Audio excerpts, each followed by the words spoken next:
Hello and welcome back to a special playoff edition of the Texas Private School Podcast.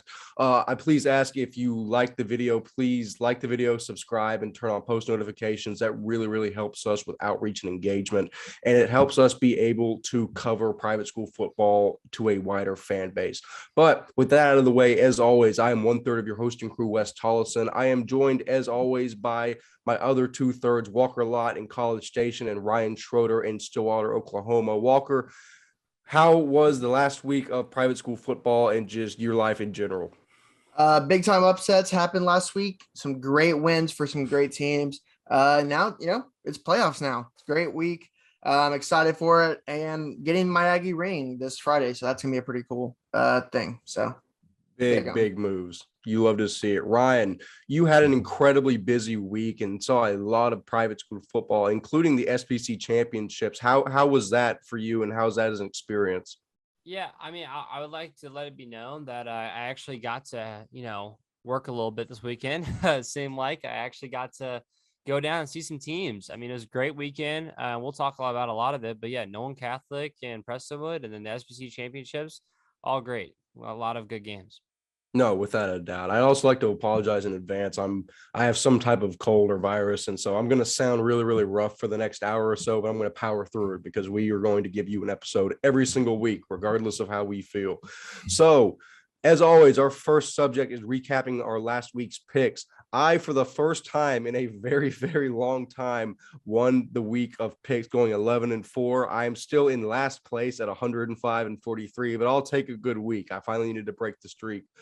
Ryan is still in first place. He went 10-5 last week. He's 114-34 overall. And to my knowledge, I think you're still the best percentage-wise private school picker on the internet. Don't quote me on that. I could be wrong. But Walker slides nicely in between us, 10-5 last week, 108-40 overall. So, I mean, for the sake of time, I'll just say I think that really kind of solidifies yet again. We know what we're talking about a little bit. We know how to pick most of these games. Even though we are wrong sometimes, we will get to what we were wrong on later. But in terms of our second segment, we look at the players of the week.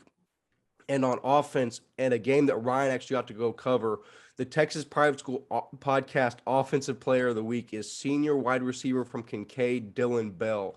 In a championship win against ESD, he had 252 total yards combined of passing, rushing, and receiving, with a passing touchdown, 2 rushing touchdowns, and a receiving touchdown. So, Ryan, obviously he had just kind of a Swiss Army knife game for Kincaid in that championship. What can you speak on to the talent level of Dylan Bell, especially in this game specifically? I mean, he's just so good at the game of football. Ironically, I mean, literally, it was so many wildcat scenarios that he had where he basically just could do everything. You didn't know if he was going to pass, didn't know if he was going to run, didn't know if he was going to pass it to somebody else, who's going to pass it to him. And it's like, kind of funny how that all worked out. But he's definitely a great player. And he said on Twitter, like, bro, I'm a wide receiver. And I said, are you a wide receiver? Like, how am I supposed to know with a stat line like that? So it's kind of funny. That's a really good point. I mean, Walker, this kid we've known how talented he is the entire year. But I mean, what do you think of this game in a vacuum with just these crazy stats? I mean, yeah, we've known it since week 1 of how good this kid is. He's done it throughout his 4 years in high school, and he ended it on a bang. I mean, like we said last episode, to win that game, they had to get the ball in his hands and let him do what he does, and he did it. There's a reason why Georgia took him in their class, who, they're always like, oh yeah, we'll get 5 stars, 5 stars, 5 stars. They took an underrated guy in Dylan Bell, who I think is an absolute steal in this class, and he's about to make a lot of damage there in Athens, Georgia. But he ended his career on a good night, and he had a great game. Shout out to him, man. Without a doubt, ridiculously talented athlete and a well-deserving Texas Private School Podcast Offensive Player of the Week.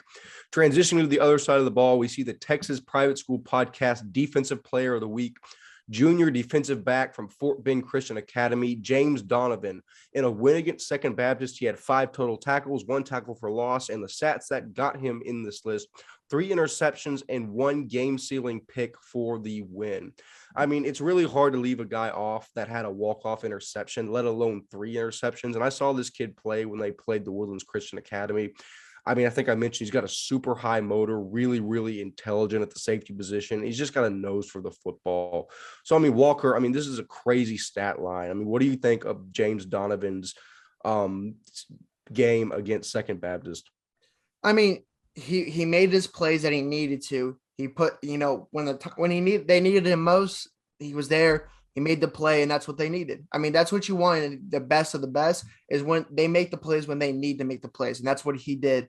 And a big, big upset win over Second Baptist. They needed him to go make those plays, and he did it throughout the night. And I know Turner Murdoch on the other side throwing the ball was not happy with him, and he was probably a nightmare. James Donovan was a nightmare for Murdoch all night. So.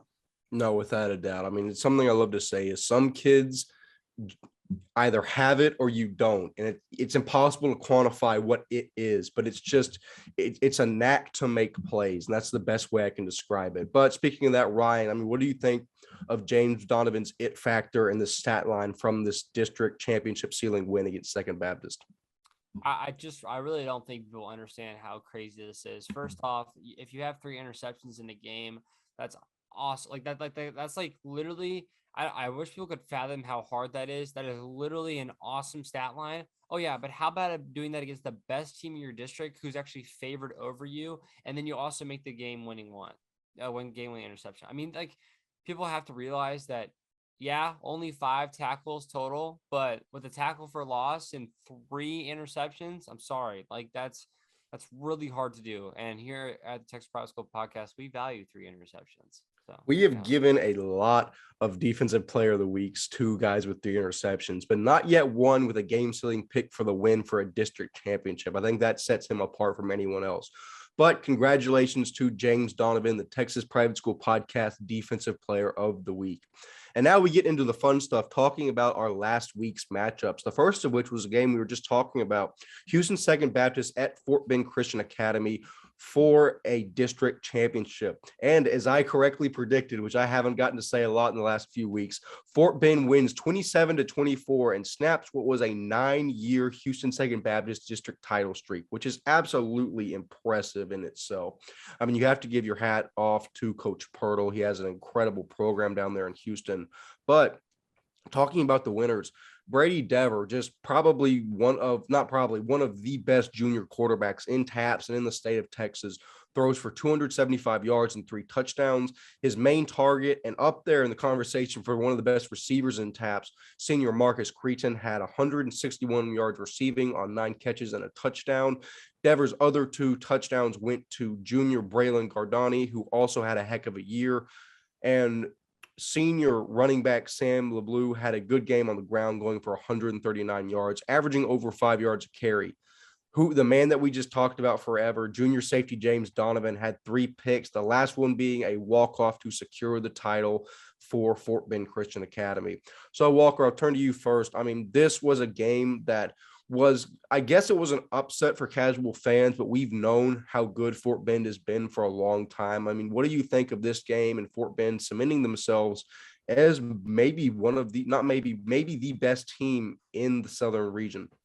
Yeah, I mean, it was shocking at how good that senior class was for Fort Bend last year, and they still really couldn't get the job done to push them over Second Baptist.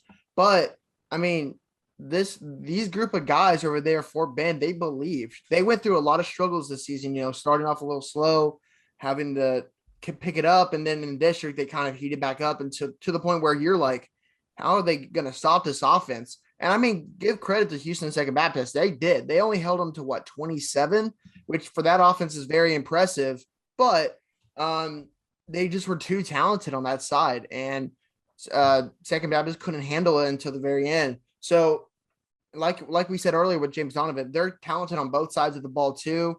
But that offense, man, it's spectacular. Like we've said all year, those receivers, that quarterback, that line, it's hard to stop. And that's what they did there. And they just played their game. And I forgot who posted it, but Coach Black, I believe, after the game talked about his team and just saying like, hey, like there's no more doubt. Like we are this team now. And that's the mindset they have to have going into the district or going into playoffs, sorry, because they're a good team. And now with that number 1 spot, they can go all the way to the semis and meet regions if they really want to get after it. So that's going to be an issue for them to get there, right? It's going to be a difficult task. But because of this game, they set them up for the future success, an easier path to face regions in the semis.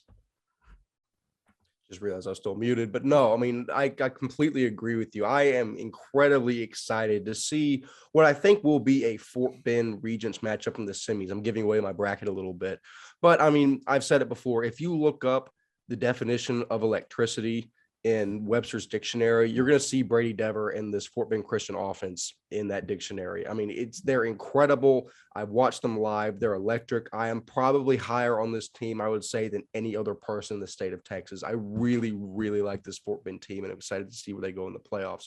Ryan, I've talked enough about it. Your thoughts on Second Baptist falling to Fort Bend? Yeah, I mean, like you said, Walker, Fort Bend was great last year, and Brady Dever, honestly, it's just like kind of took over. I mean, he really, really did. I think honestly here that like you could look at both these teams and both these teams could see each other again and there'd be a different outcome. Like this game was just really close. And honestly, this is a really, really, really big, really, really big win for them, for Fort Bend. And obviously the 9-year winning streak is something that needs to be brought up because, you know, who else has a 9-year winning streak in district titles and like in taps? Like that's not here. I was gonna say DC, but I forgot about the Trinity debacle. But Yeah, none of that. We won't bring all that up. But yeah, great game, and I can see these two teams definitely seeing each other again if they were to beat Regents. no, without a doubt, I think that'll be really exciting to see as a potential semifinal matchup. But moving on into our next game of last week, that's a weird sentence. Grace Prep played at Pantego, and Grace Prep completes the undefeated regular season with a 31-13 victory here against Pantego. Junior quarterback Jalen Talton, who we've talked about all year, incredible underrated talent out of Grace Prep. The quarterback had 2 passing touchdowns at 160 yards to the air. Junior running back Allen St. Julian had 127 yards rushing for the Lions, with senior Reed Turner rushing for 3 touchdowns. So, I mean, I don't know how much there is to say here. I think we all knew Grace Prep was going to beat Pantego. I don't think any of us picked Pantego. Did we? Did you pick Pantego? Oh, dude, I'm telling you, I've said don't bet against Grace Prep this whole year, but Pantego was undefeated going into that matchup, weren't they? Yeah, I mean, it's hard to see because I don't think Pantego really hadn't played anyone of significance to them going into that matchup. So it's really hard to know where Pantego is at. But now, I mean, we know that Grace Prep, I mean, is far and away the best team in that division. But I mean, Walker, I guess I'll go to you naturally. I mean, your thoughts on Grace Prep solidifying themselves as the best team in that division? Yeah, fair credit to them. When I went over there over the summer and got to talk to them, I knew they were a good team. They had the athletes, and I just kind of did something a little bit bold. And I saw some of the dudes they had over at Pantego, but I guess the dudes they had were not enough. They kind of got overpowered. 31-13. That's a big win for them and sets it up for success. Knowing, hey, we did in district against lower opponents, but when you face a team like Pantego, who's not a bad team in itself, saying, hey, we can do it against the okay teams, and you also do it against the good teams. That's the mindset they're now going to have going into playoffs, and that's scary, really, going into this first round. But yeah, Jalen Talton's that dude. He's a great athlete. All those guys are. And I was shout out to them for winning this game. No, without a doubt. I had to pull up my Twitter. You can go back to episode 2, which is covering week 2. I have been high on this Grace Prep team literally all season. I was here before anyone else was, and I will ride that to my grave. But Ryan, I mean, your thoughts on this Grace Prep team beating Pantego and, like I said, solidifying themselves as top dogs? Yeah, I mean, both these teams had killed every other opponent in their district. I mean, it was very clear that both these teams were easily the best and that this was the game of the year. I mean, it was played on a Saturday. It was set up perfectly. It literally, if there wasn't the SPC Championships, I would have gone because I really thought that's a really, really important game in the year. And Grace Prep got it done. I mean, that just really shows that they are the top dog in that district, and they did it. They did it convincingly. 18-point victory is not something to shy away from, and I think that just proves that Grace Prep really is those top dogs. No, without a doubt. I mean, shout out Grace Pratt, shout out Jalen Talton, incredible program they have. A playoff run, a deep playoff run, I think is imminent for them. I'll knock on wood so I don't jinx them, but I really think they're a great team moving into playoffs. Game number 3, Fort Worth Christian played at Grapevine Faith, and in an absolute stunner that none of us expected, Fort Worth Christian upsets Grapevine Faith 50-28 due to an offensive explosion for the Cardinals. I mean, this game just kind of makes it like that SpongeBob meme where there are a bunch of them running around, there's fire everywhere, just because Fort Worth Christian started the season so terribly and now they're just catching absolute fire. It's awesome to see. I love the chaos. But in terms of the game specifics, senior quarterback Trevor Andrews had a fantastic game for Fort Worth Christian, throwing for 331 yards, 4 touchdowns, and 0 interceptions. He threw a couple of those touchdowns to senior Gus Sanchez and 1 apiece to Bryce Bradley and Jacob Trimble, who had 154 yards receiving. On the ground, both Trevor Andrews and Luke Anderson got touchdowns. And the key to victory was the Cardinal defense picking off Chase Cross 4 times. Senior Jackson Brownlow had 2, Gus Sanchez and Jordan Green both had 1. So, I mean, Walker, we really have had no good beat on this Fort Worth Christian team all year. And finally, I think we're starting to understand that they're not the team that we thought they were at the beginning of the season. I mean, your thought on the team as a whole, and especially them picking off Chase Cross 4 times, which is a huge step in the right direction for that team. Yeah, I luckily picked Fort Worth Christian in this game. God dang it. I didn't realize that. I did. I picked the upset here. And I just kind of saw this Fort Worth Christian team kind of being a little hot going into this game. And they finally kind of have their rhythm now, which is very scary to see. But yeah, picking off Chase Cross 4 times is a very difficult task for any defense. But the fact that they did it, I'm very high on Chase Cross. I think he's a good player. But that's very, very impressive. I see Fort Worth Christian kind of making some moves here. Yes, they started off the year struggling. They got hit with the injury bug really bad for the start of the year, but now they're kind of healthy now. They're getting their guys. They're getting their rhythm in. And yes, they lost to SES, but SES I think is just a better team. But yeah, they finally found their rhythm and they're good to go now and they're kind of locked in. So it's going to be exciting to see how far they can make it this year in playoffs. No, I completely agree. We'll detail one of their games later. But Ryan, I mean, your thoughts on Fort Worth Christian proving both of us wrong and beating Grapevine Faith? Yeah, I don't know what to say here. I think at this point in my head, it was kind of like, oh, okay, they beat Legacy. They beat Coram Dale, like that's great and all that kind of stuff like that. But I'm like, they're 2-1. They lost to Southwest Christian. They really just had a couple of wins, and then they also lost every other single game of the year going into this, and beside district going into district. And I was like, bro, they're not going to beat Faith. They go out and crush Faith. Like I'm like, what? What does it even mean? So yeah. Logically, if you went into that game, you would be picking Faith, but for some reason, I guess we have to realize how good this Fort Worth Christian team is, and that the fact that they've kicked it on to now be 3-1 going into playoffs. Yeah, no, without a doubt. I was actually going through the Barstool Fort Worth Christian account. I really assumed that they were going to chirp us for both of our predictions, but they didn't. So, shout out to them for being good sports. I guess they just didn't see the episode. You just said that. Now they're going to come. Now they're going to know that someone's going to tell them that you just talked about them, and then they're going to come do that. All engagement is good engagement. But regardless, now we move into the territory of games you actually got to go cover this year or this last week. I really can't talk today. So, Ryan, tell us a little bit about the SPC 4A Championship, which was ESD versus Kincaid at Dallas Jesuit. Yeah, no, great time at Dallas Jesuit. This day game was a lot warmer than I prepared for, but it was the first time these two teams played together did not indicate basically what happened at all. The second time, they played October 8th, and ESD beat Kincaid 31-21 at home. And then about a month later, and still in the Dallas area, Houston still had to travel. Kincaid won 42-17, and it was the SPC 4A State Championship.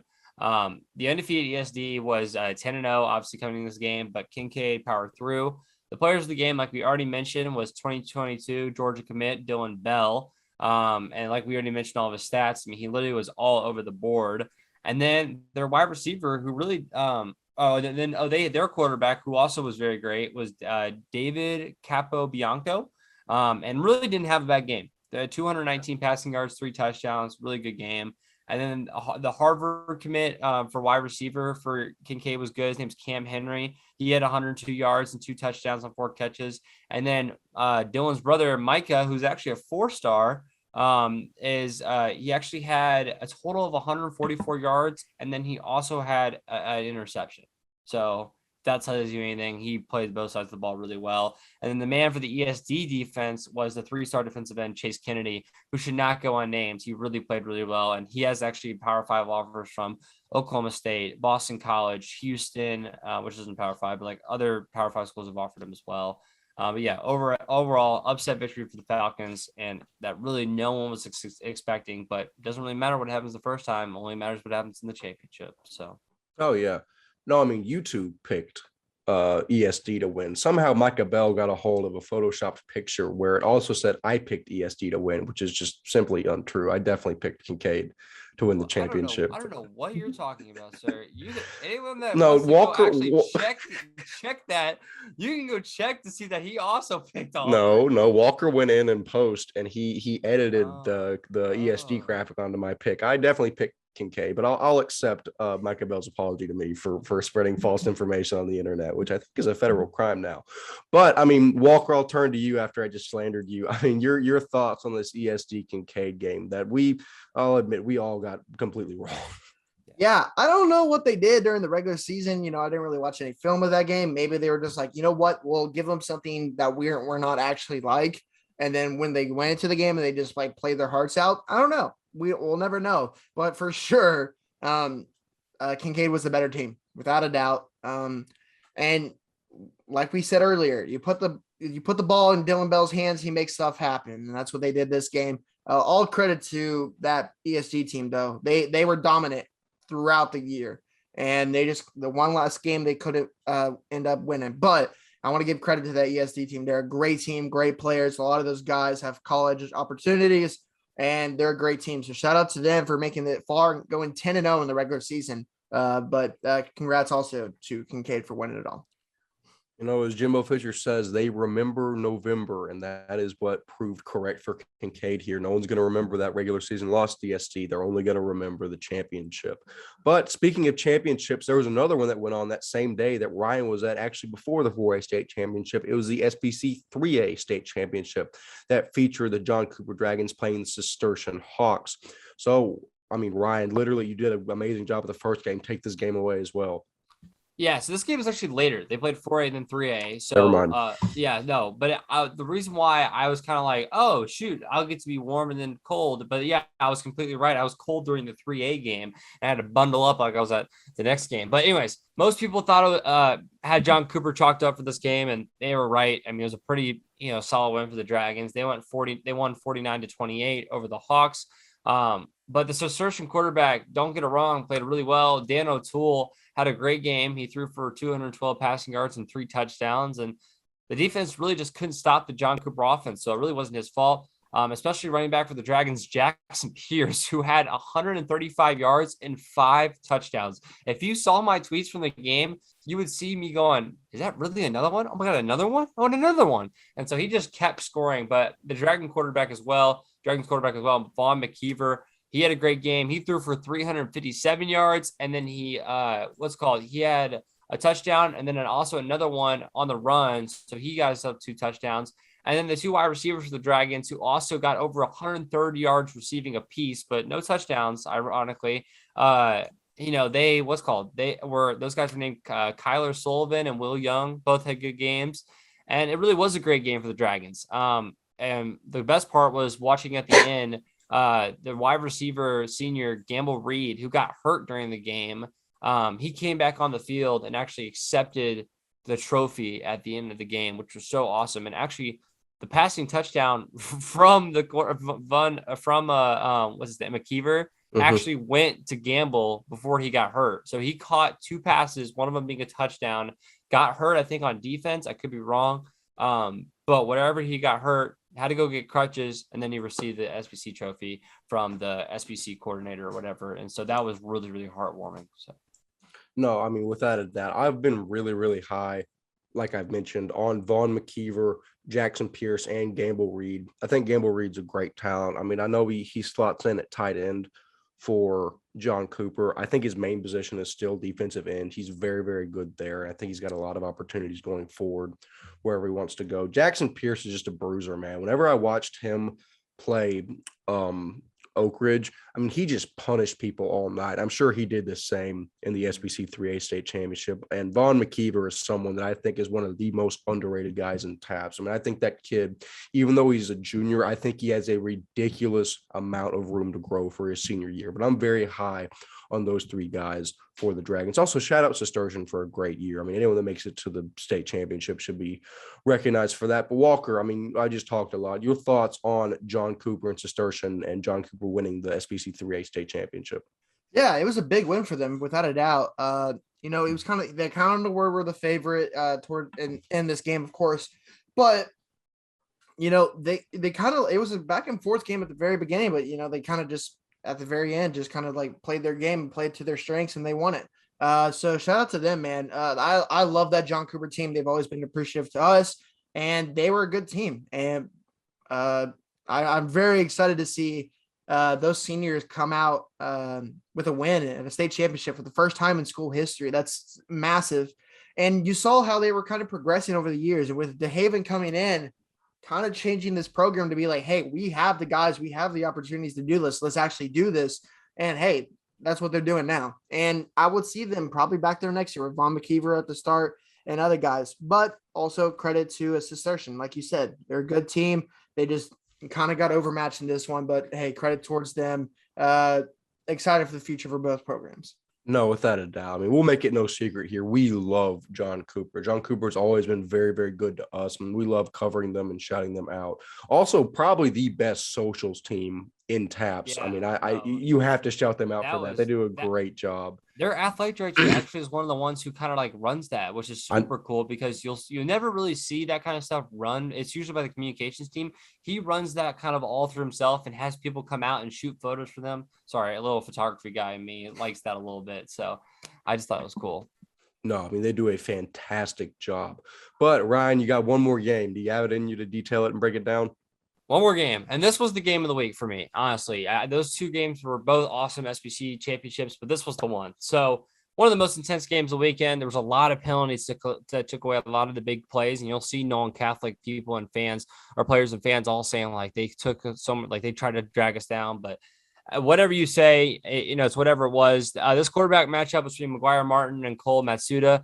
Matsuda threw for 203 yards, 2 touchdowns, and also ran in a touchdown, while Martin threw for 248 yards and then also threw he threw for 248 yards and then 3 passing touchdowns. So about kind of close to the same stat line a little bit, just 1 extra passing touchdown instead. The Nolan running back, Keon Lacey, was also a big factor for the Viking offense. He ran for 142 yards and got himself a touchdown. And then the receivers for the Nolan offense that did well was Demario Parks Benson and Jaden Burnett, who we all know of, who had a touchdown as well. And actually, they both had touchdowns, but Jaden Burnett had the game-winning touchdown, which was pretty sick with like 8 minutes to go.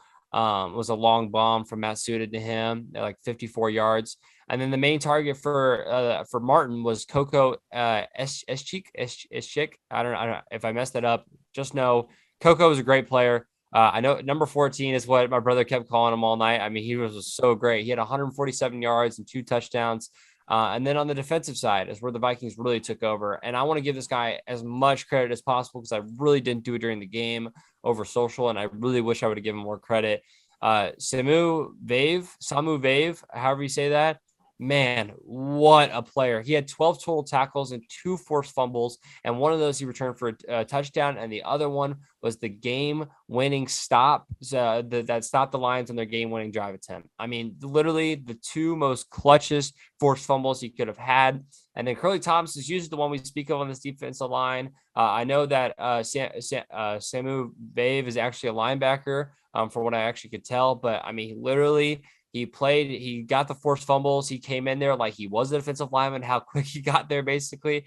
But credit needs to go to him. A big mistake by me as I was covering that, but he really played well. And overall, it was a fun game to cover. I love the campus. I ranked it highly on our campus things this past summer. If you want to go check that out, on our campus, or like the rankings of the stadiums, but it really was cool how you kind of like go in and then you kind of go down to a bowl. It reminded me of almost like a deeper version of Dallas Christian, where you kind of go down into that little section, but it's even deeper because you got to go down this giant bowl downstairs. It's kind of cool. We all know my thoughts on Dallas Christian Stadium, so I'll refuse to comment on that. But yeah, I mean, I think that just something I want to point out. I am incredibly high on sophomore Nolan running back Kewan Lacey. I think he's an incredible talent. I hadn't even heard of him until I went and I watched that game against Parrish. The kid is a physical freak for only being a sophomore in high school. I really, really think more people are going to hear about him very quickly.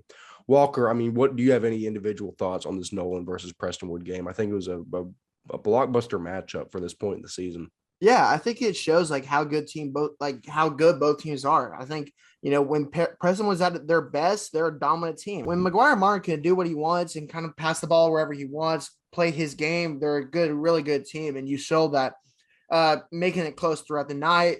But when Nolan's at their best, They got the athletes, they got the players to do it, and they did that. And that defense is strong, and they showed it out with how many turnovers and all of that they made. But overall, sounds like a great game. I was at my game covering it, but yeah, I was keeping up to date with it the entire night. So great game to show positioning for the bracket. No, I mean, without a doubt, it was a gigantic blockbuster matchup, like I mentioned. And I mean, it'll be really, really interesting to see and follow those two teams into playoffs and see their respective paths, because I think both have a ton of potential and can be really just big wild cards in terms of the TAPS playoff bracket. But now we move into our kind of segue section. We talk about other news and various things going on. Ryan, I mean, you brought this up to all of us. We wanted to shout out all of the SPC state champions in fall sports. And Ryan, I think my voice is on the verge of giving out. So if you want to read off all those and give them all their flowers, that would be wonderful. Yeah, I mean, like we try to mention, we just try to give everybody their love, even for every sport. We are the Texas Private School podcast of all sports, not just football. So just kind of want to go over some other ones. Cross country. I mean, by the way, just want to mention, all of the SPC championships are on the exact same day, basically. So just keep that in mind, how they're all trying to cover, especially when they have multiple teams in two different championships. But cross country, the champion was what's called Episcopal. The runner-up was Hockaday. The boys champion was St. Mark's, and the boys runner-up was St. Andrews. That was all cross country. Field hockey, the champion was Kincaid. The runner-up was St. John's. In girls volleyball, the champion was Hockaday. The runner-up was Oak Ridge. And then in boys volleyball, the champion was St. Mark's, and the runner-up was Trinity Valley. So a lot of teams that had some crossover with football on state championships. Yeah, no, I mean, you have to shout out all of those state champions. Just to win state in anything is just a gigantic accomplishment. It's something that's hard to fathom unless you've actually been there before. So huge shout out to all of them. That's a gigantic accomplishment from all those SPC schools. But now we get to mention something fun, which is our changes in our D1 through D4 rankings. And in terms of Division One, we have Parish Episcopal number 1, Nolan Catholic number 2. Houston St. Thomas moves up to 3. Central Catholic falls to 4. You have All Saints, Midland, and Prestonwood at 5 through 7. Antonian Prep rises to 8, and Concordia Lutheran falls to 9, while St. Pius stays at 10.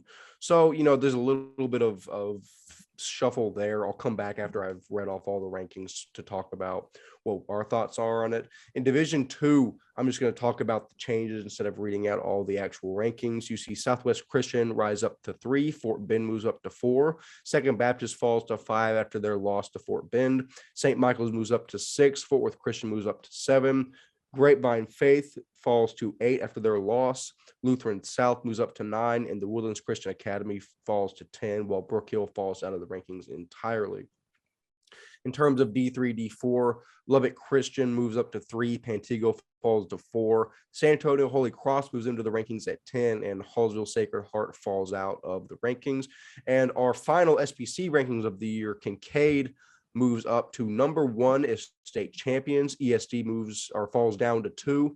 St. Mark's moves up to 6, and Cistercian out of Irving falls to number 7.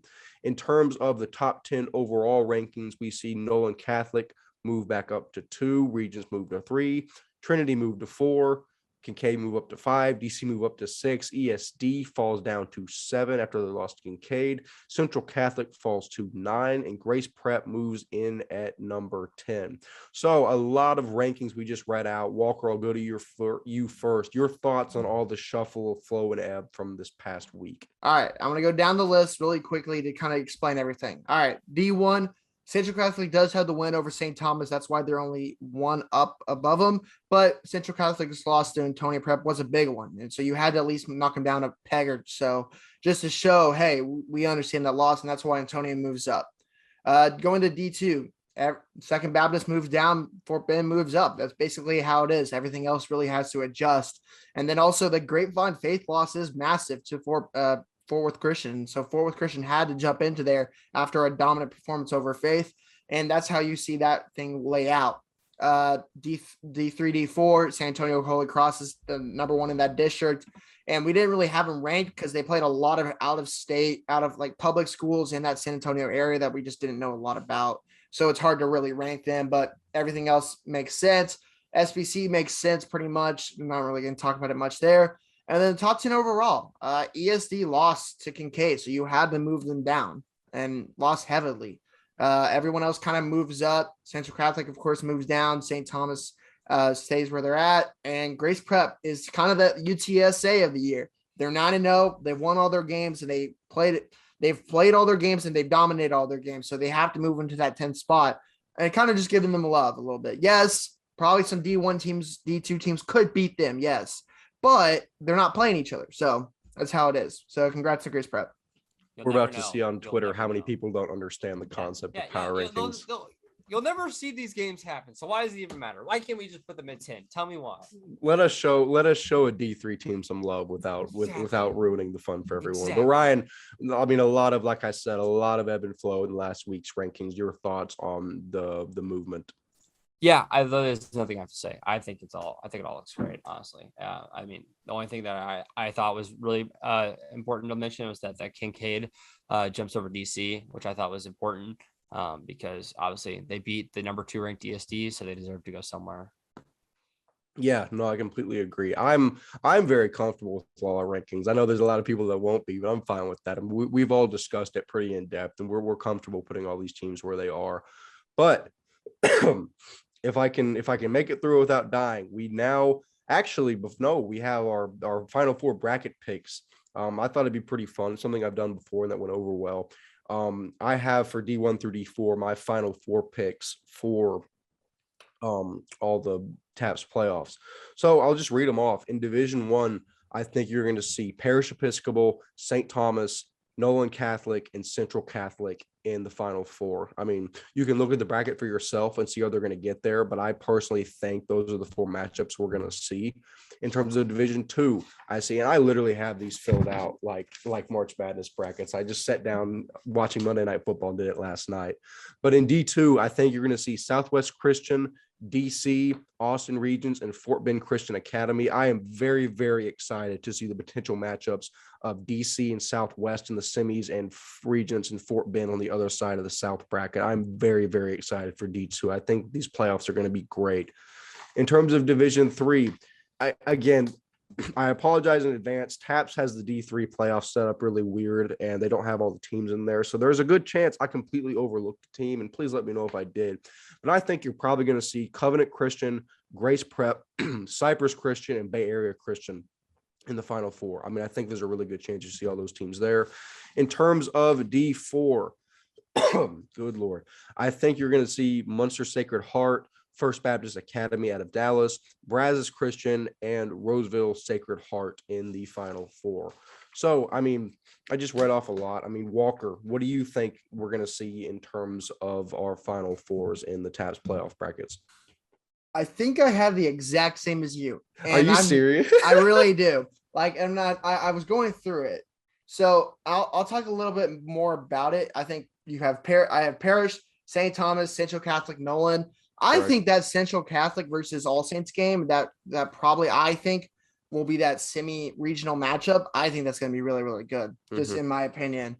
Going to Division 2, everything I think really makes sense on the left side of the bracket. The right side, I think that Fort Bend versus Austin St. Michael's game is going to be very interesting because those teams haven't faced each other in a while. And I think that's going to be a really, really entertaining matchup. And I think that Region Second Baptist matchup is also going to be, in my opinion, I think that's what's going to happen.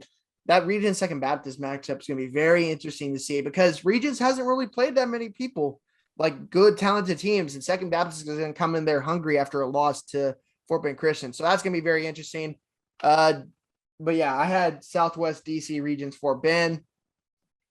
For D3, it's Lubbock Christian, Pantego, and Colleyville. Out of those sides, that's tough. That's like the worst side of any bracket, pretty much, is those three teams having to make it out of one side. Very, very difficult to see. Division 3, I have Covenant, Grace Prep, Cypress, and Bay Area. Those are my 4.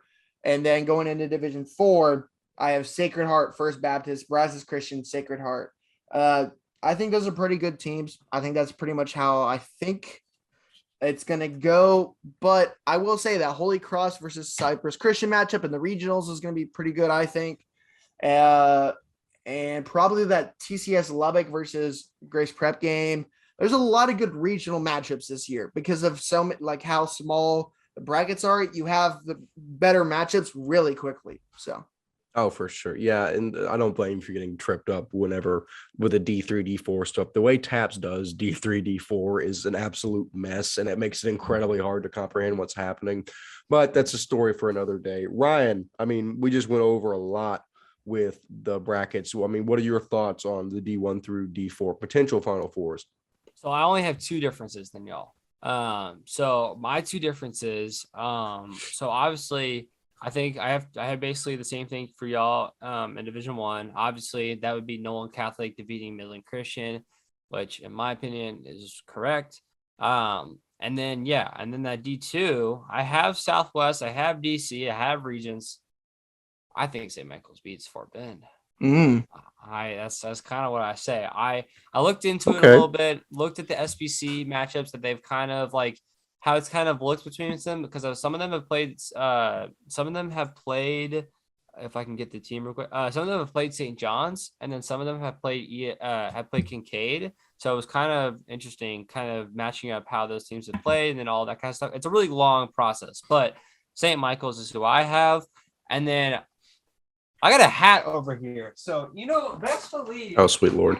I can't go down on my dogs and pick Covenant. I got to pick Lubbock Christian. And so I got Lubbock Christian instead of what y'all said, Covenant, right? I mean, literally, y'all, if you really wanted to, you could go anywhere with that one because the fact that unless you're going Shelton, then you're wrong. But Lubbock, Colleyville, or Pantego, I mean, literally, it could be any of those schools. So let that be known. But yeah, everything else is the same. Grace Prep, what's it called? Central Catholic. What else I got on here? Or no, sorry, not Central Catholic. Cypress Christian. No, Cypress Christian, Bay Area Christian, and then what's called Division 4 is all the same as well. So yeah, I mean, I think that's just something really fun to do is to pick everyone's Final Fours. I mean, it's really, really fun in March Madness. And I think it's something that's really, really cool to do and bring it into TAPS football. And I think we're the first people to do that. So I think that'll be really cool to do and just kind of put. We should put all of our we should all make brackets like you already made your brackets. We should put all of our brackets on Twitter.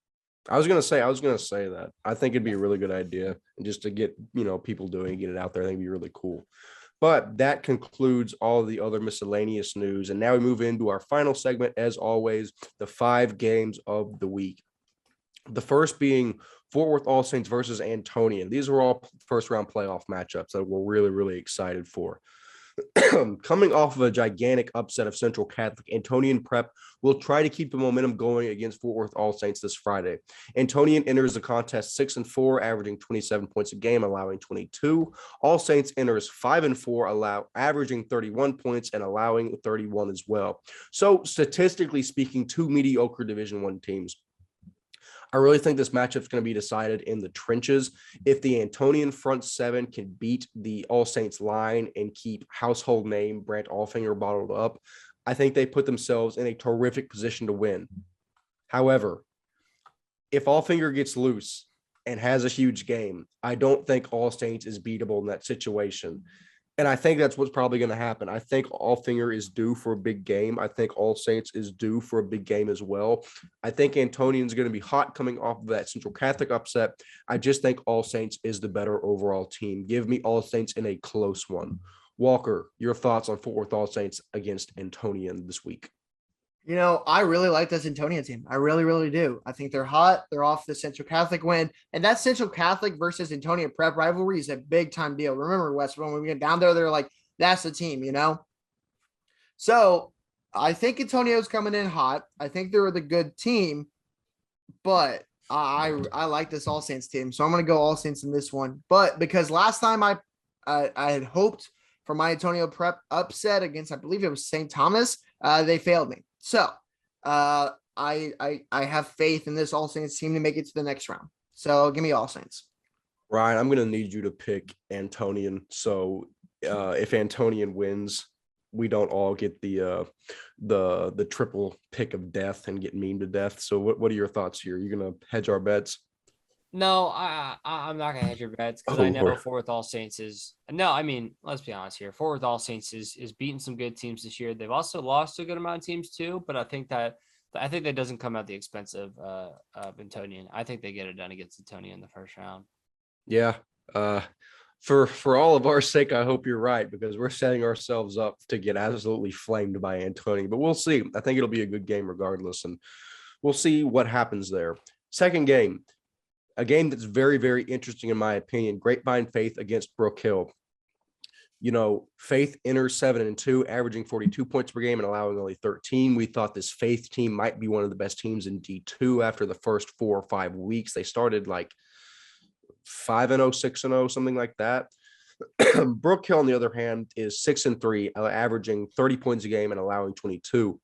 Now, while Grapevine Faith is 7-2, they're only 2-2 in district, with wins against Legacy Christian Academy and Coram Deo, both of which, sorry, Ryan, are not good at all this year. Out of their 5 non-district wins, not a single one came against a Division II or better opponent. They beat a TCAF team, 2 D3 teams, and an SPC 3A team, and a bad UIL 4A. The 2 competitive teams they've played, they've been blown out by in Southwest and Fort Worth Christian. Now looking at Brook Hill, their 6 wins have come against 5 bad teams in Fort Worth Christian, who has looked impressive later in the season. But that was against the early version of Fort Worth. That was, I'm pretty sure they were really injured and they were really, really down. So this is honestly a game between 2 teams that we have zero idea how good they are. Just off of my gut reaction, I like Faith here. This is probably a little bit of old personal bias because I used to hate Brook Hill more than I hated anything on the planet. That's not the case anymore. I really like the program now. But I do think Faith has more talent that will give them a boost to win this first round matchup. Now, Walker, you're a little bit – actually, no, you're really not less biased because you probably hate Faith about as much as I hate Brook Hill. So, I mean, what are your thoughts here? Yeah, probably. I hate Faith less than I hate Fort Worth Christian. I hated Fort Worth Christian more in high school, but I had good friends at Faith and they were good people to me. Anyways, this is like you said, this is a really interesting matchup because you really don't know the level of both teams, Do I go bold here? I kind of want to. I think it's at Bullard too. How live is Bullard at home? How rowdy is Bullard? So basketball is a different animal. Football, they used to be, relatively rowdy. We'll see. I don't personally, now this is going to get me old takes exposed if they win. I don't think enough to affect the outcome of a game, but you make your own decision. All right.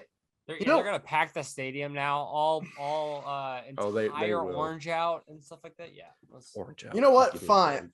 Give me Brook Hill in an upset. I think they've had some injuries over there at Grapevine Faith. Give me Brook Hill. I don't know why. I think it's just a feeling. Yet let me go bold here. So give me Brook Hill. No, that's not a bad decision at all. To hedge my bets, I love Coach Ryle, their head coach. I met with him this year and some of their guys. I really, really like their head coach. So I'm hedging my bets a little bit, but I just want that on the record. Ryan, the podcast is split so far. Which side are you going to take in Faith versus Brook Hill? I got faith. It's not. I mean, let's be honest here. Obviously, the loss to Fort Worth and the loss to Southwest looked really bad, but they still had a great season. They had a great season against a lot of non-district opponents that were all very, very good teams. Brook Hill just really isn't there when it comes to that aspect. I have faith, and I actually have them probably about by a touchdown or two as well. Oh, so you think they might blow it open? I like that. That makes me feel a little better. But at least we're not all three on the same direction, and we're not going to get just absolutely flat. Oh no, I'll catch a lot of heat if Brook Hill wins because I've kind of stuck my neck out there. But we'll see. It'll be an interesting game. Now we turn to McKinney Christian at Fort Worth Christian. I'm going to give a lot less detailed statistical analysis on this one. Throw out the numbers. I don't care about points averaged. I don't care that Fort Worth is 2-7. Hang on, I haven't done this in a long time. Hey, they're 3-7, by the way. 3-7. Oh shoot! Hey, we got something going. Hey, we got lights. It has been a long time since I have brought back the mortal lock of not the century, the millennia, ever since it failed miserably week 1. No. Fort Worth Christian is going to win this football game. This team is hitting their stride now, and I honestly think they don't even keep this game close against McKinney Christian. Shout out Zeke Long. He's a great receiver. I think overall, Fort Worth Christian has immensely more talent than McKinney. That's not even going to make this game close. I've already had one rant that completely just threw Fort Worth Christian in the deep end against DC. I'm going the complete opposite direction. I like Fort Worth Christian by about 3,000 points in this game. Give me Fort Worth Christian. Give me every freaking point you have. I love the Cardinals here. I don't care. They're 3-7. I'm gonna that really just spent the rest of my voice. Walker, your thoughts on McKinney Christian and Fort Worth Christian? I love McKinney Christian. They're a good school. I think they're a great team. I love Zeke Long. Zeke Long has been getting a lot more attention the past couple of weeks, so shout out to him, as he should. I love the head coach over there. He's an Aggie. That makes him always better than most. It is true. It's true. You know how it is, Wes. When you have that gold ring, it just means you're cool. From the inside looking out, you can't explain it. From the outside looking in, you can't understand it. Absolutely. But saying all of that, I'm gonna go forward with Christian here. I think this team is too hot. This team too hot. You touch it, right? You go like, it's too hot, right? That's how this team is right now. Give me forward with Christian, man. Trevor Andrews is about to ball out this game. So we will see. Ryan, your thoughts on McKinney Christian and the Fort Worth Christian Cardinals? I mean, shoot. It's McKinney Christian, y'all. No, I'm playing. Cash Etheridge has had a great season. Let me not discredit that. The man has thrown for 2,100 yards this season. He's really had an overall good season. He's thrown for 27 touchdowns. So I really, can't go on back on the fact that he hasn't had a good year. He has had a good year. And obviously, Zeke Long has had a great year as well, being his number one target all year long. Let's not let that go uncredited, but this will be the end of their season. They're going to lose to Fort Worth Christian, and that is a very, very great season for Zeke Long. And I can almost tell you right now that Cash as a sophomore is going to play. It's just going to blow open for McKinney, and we'll see what he does this offseason. I don't know. I'm not gonna put words in anybody's mouth, but I mean, maybe you try to get some people to come in there, or maybe you try to get out of there. I don't know. I think Cash really has talent though. So yeah, I have for Christian. No, for sure. I mean, I'm just happy realizing I have another rant for the no context account, but we'll see. Fort Worth Christian deserved a rant of mine in their favor after I completely scalded them a few weeks ago. But game number 4, Lutheran South at Austin St. Michael's. Another game that's really, really interesting if you dig into the specifics, in my opinion. Lutheran South enters 7-3. They were red hot to start the season. They've cooled off a little as of late. They're averaging 28 points a game. They're allowing 20 points a game. St. Michael's enters at 8-2, averaging 44 and allowing only 19. Straight up, I think St. Michael's wins this one. I think Lutheran South got exposed pretty badly at the hands of Second Baptist and Fort Bend. St. Michael's ran their district outside of the loss to Regents, and to be honest, can we really fault them for that? Regents is on another level than almost anyone else in TAPS this year. I'll keep it short. I'll keep it sweet. Give me Austin St. Michael's and a couple touchdowns. Walker, your thoughts? Yeah, give me also Austin St. Michael's in this one. You know what? Hey, give me There we go. Oh, Give me my mortal lock this week. I'm gonna go St. Michael's in this one. I love this offense, man. They're explosive. They got the dudes. They have the athletes. Carson Kruger over there throwing the ball is a stud. I love that kid. I love this team. Give me Austin St. Michael's. I apologize to Lutheran South, but hey, I actually think I might be going to this game. I don't know. I haven't really thought about it fully yet. This might be the game I go to on Saturday. So exciting game to go to. So let's go. Ryan, I think you tipped your hand a little bit in your Final Four predictions, but your thoughts on this first round matchup between Lutheran South and Austin St. Michael's? yeah. I'm trying to find what St. Michael's said. I can't find it, but they put out something either by their football team or something or wherever they put it out. That I'm pretty sure they are the ones. I might be on the wrong saying here, but I'm pretty sure they are the ones that are leading their entire district or whatever it was in points per game that they scored, and then also the amount of they let up. So they are allowing the least amount of points and scoring the most in their district, which I just thought that's a really good stat to have, especially going into playoffs. Really proves that you are the best team, for that would be from those statistics wise, you are the best team that you can do statistically. With that being said, you jump over to the other side of the Southern Division, and I have Austin St. Michael's. I mean, it just is that graphic earlier kind of sent me over. So good graphic, good marketing skills by Austin St. Michael's. You got my vote. I love to see it. So we all picked St. Michael's. What could possibly go wrong? Yeah. And there's a mortal lock of the century on St. Michael's side, which statistically has proven not great for our picks. But Colleyville Covenant versus Pantego is the last game that we are going to cover here.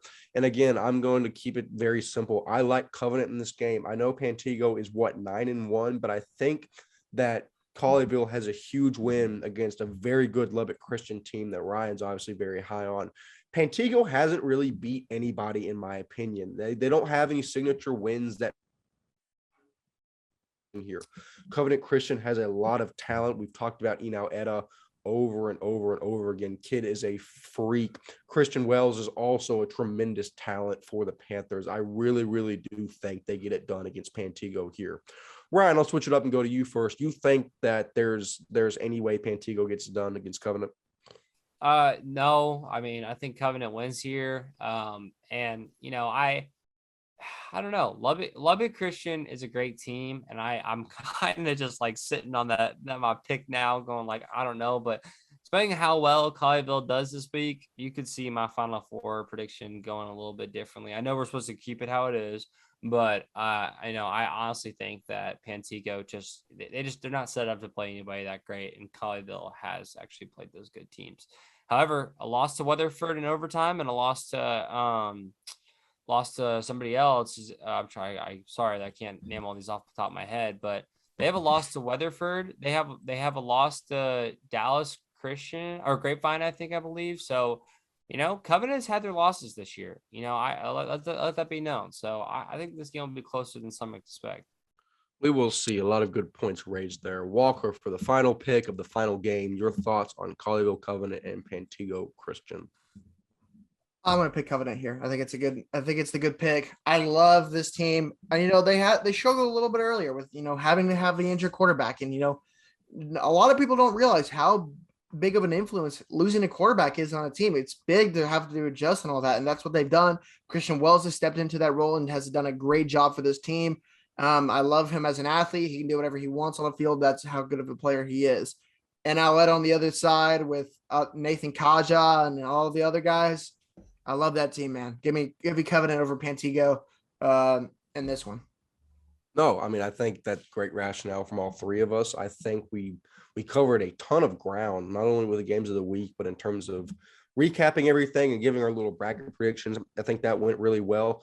If you enjoyed the podcast, please share it with anyone you know. Share it with your mom, your dad, your grandparents, everyone. I mean, we know that we want to get this out to as many people as possible, and a lot of people want to see.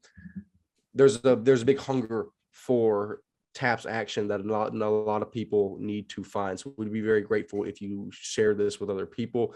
Barring any additional comments, I really think that's all we have for this week. So As always, I've been 1/3 of your hosting crew, Wes Tolleson. Walker Lott and Ryan Schroeder have excellently, as always, been themselves. We will see you in the next episode where hopefully I don't sound like garbage. Peace.